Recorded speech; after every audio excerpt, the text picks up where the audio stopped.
Hola, profe Libardo. Hoy le voy a hablar sobre las leyes de Maxwell y pues yo soy Santiago Felipe Prada Sánchez. ¿Qué son las leyes de Maxwell? James Clerk Maxwell formuló 4 ecuaciones matemáticas en las que se resumen las leyes de Coulomb-Ion, que relacionan los campos electrostáticos magnéticos con sus causales, las cargas eléctricas, las corrientes eléctricas y los campos eléctricos y magnéticos variables. Bueno, entonces vamos a hablar cada una de las leyes, comenzando con la ley de Gauss. La ley de Gauss nos permite calcular de una forma simple el módulo del campo eléctrico cuando conocemos la distribución de cargas con simetría esférica y cilíndrica, tal como veremos en la fórmula que acá yo les puse. Esto quiere decir que la fórmula nos indica que la integral sobre una superficie cerrada del campo eléctrico es el punto diferencial de una superficie es igual a la carga total por la superficie entre epsilon 0. Es la permitividad eléctrica al vacío. Pasemos a la segunda ley, que es la ley de Faraday. La ley de Faraday establece que la tensión inducida en un circuito cerrado es directamente proporcional a la rapidez con que cambia en el tiempo el flujo magnético que atraviesa una superficie cualquiera en el circuito como borde. La fórmula nos indica que el voltaje inducido producido por la corriente es la derivación del flujo respecto al tiempo por la ley de Lenz, va en contra del campo electromagnético. Pasemos a la tercera, que es flujo del campo magnético. Esta ley nos dice que las fuentes y suministros del campo magnético no existen.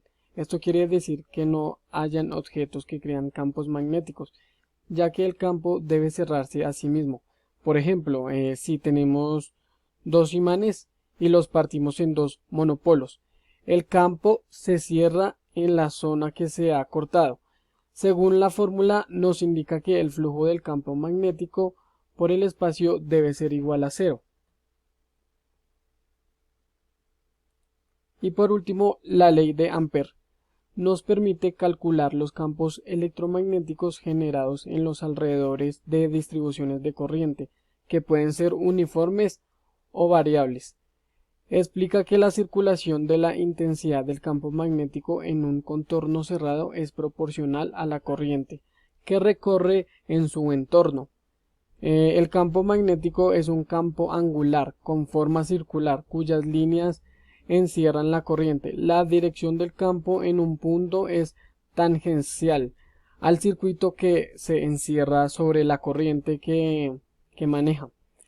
La fórmula nos indica que si hay flujo eléctrico activa el campo magnético, como se pueden dar cuenta. ¿Cuál es la aplicación de cada una de estas leyes? Bueno, la ley de Gauss, su aplicación se deriva de las fuentes de energía en las cargas positivas y negativas de la electricidad y del campo electromagnético. Ley de Faraday. Su aplicación puede verse reflejada en generador eléctrico para convertir la energía mecánica en energía eléctrica. Flujo del campo magnético. Su aplicación se ve reflejada en los imanes por si se desea cortar uno por la mitad, los dos trozos generan su propio polo magnético cada uno de ellos. Ley de Ampère.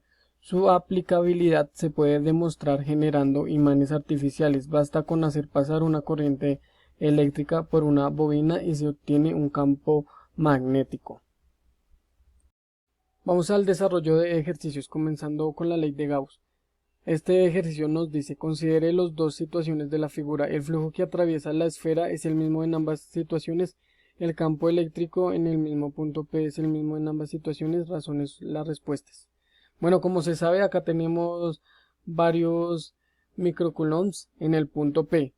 Tenemos un microcoulomb, un microcoulomb, un microcoulomb y un microcoulomb. Ahí lo que tenemos que hacer es sumar todos estos puntos y el resultado nos da 4 microcoulombs. El flujo eléctrico es el mismo número de líneas de campo que atraviesan una superficie perpendicular en las mismas. Según la ley de Gauss, cuando tenemos una superficie cerrada, el flujo eléctrico solo depende de las cargas encerradas en su interior. Es decir, el flujo electromagnético es igual al punto Q in sobre epsilon sub 0. Como la carga encerrada en el interior de las dos esferas es la misma, es decir, 4 microcoulombs, en ambos casos tendremos las mismas magnitud en el flujo. Sin embargo, el campo eléctrico sí depende de dos vectores de posición de la distribución de cargas, por lo que será distinto en cada una de las situaciones. Bueno, entonces este es el desarrollo de la ley de Faraday. En este ejercicio tenemos que el punto B es igual al voltaje.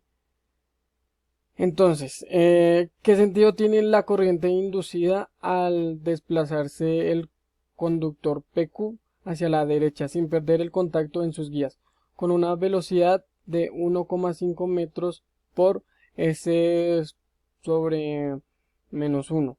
El valor del campo magnético o inducción magnética vale 10T y la longitud del conductor PQ es de 15 centímetros. Bueno, la resolución. El campo magnético exterior va a ejercer una fuerza sobre las cargas eléctricas, electrones, que circulan por el conductor PQ. La fuerza tendrá su punto de aplicación en el conductor PQ y según la regla de la mano izquierda tendrá un sentido ascendente, pero como la carga sobre la que actúa el campo negativo a la fuerza tendrá sentido descendente.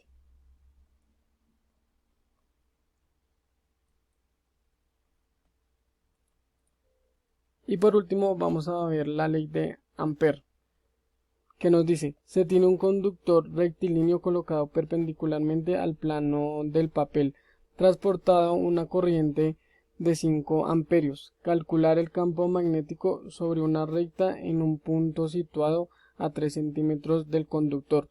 Bueno, entonces ahí tenemos que sacar los datos importantes, que la corriente es igual a 5 amperios. La B pues no la conocemos. Y la distancia son 3 centímetros, este es igual a 0,03 metros.